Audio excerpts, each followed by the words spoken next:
प्रत्येक व्यक्ति अपने जीवन में कुछ लक्ष्यों को निर्धारित करता है, जिससे वह अपनी योग्यता और अपनी प्रगति की परख करता है। यदि लक्ष्य हासिल नहीं होते हैं, तो वह अपनी कमियों को देखता है, उसमें सुधार करता है और फिर उन लक्ष्यों को हासिल करने की कोशिश करता है। कई लोग अपने लक्ष्य को निर्धारित करते हैं और उसको पाने के लिए रणनीति भी बनाते हैं, लेकिन वे असफल होते हैं।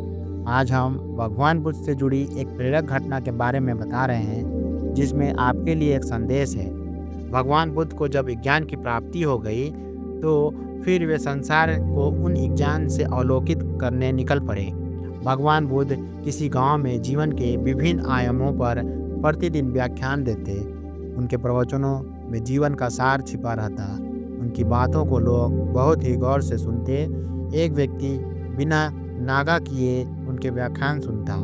काफी समय बीत जाने के बाद भी उसने अपने अंदर कोई विशेष बदलाव नहीं पाया।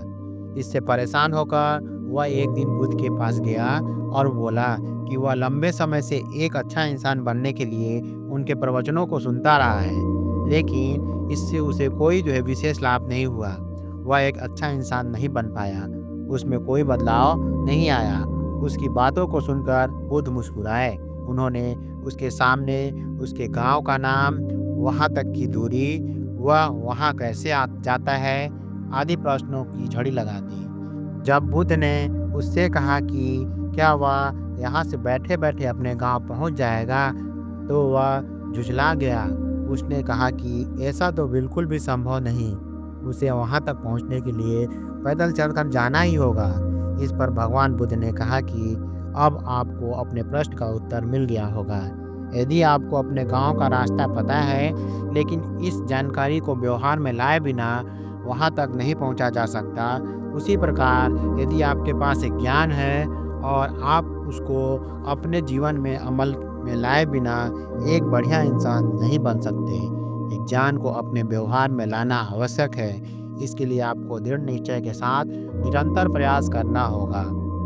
कहानी का सार यह है कि हम एक ज्ञान को व्यवहार में लाए बिना लक्ष्य की प्राप्ति नहीं कर सकते। यह कहानी आपको कैसे लगी, हमें कमेंट में ज़रूर बताएं और ऐसे ही कहानी सुनने के लिए हमारे YouTube चैनल को सब्सक्राइब करें। तब तक के लिए धन्यवाद।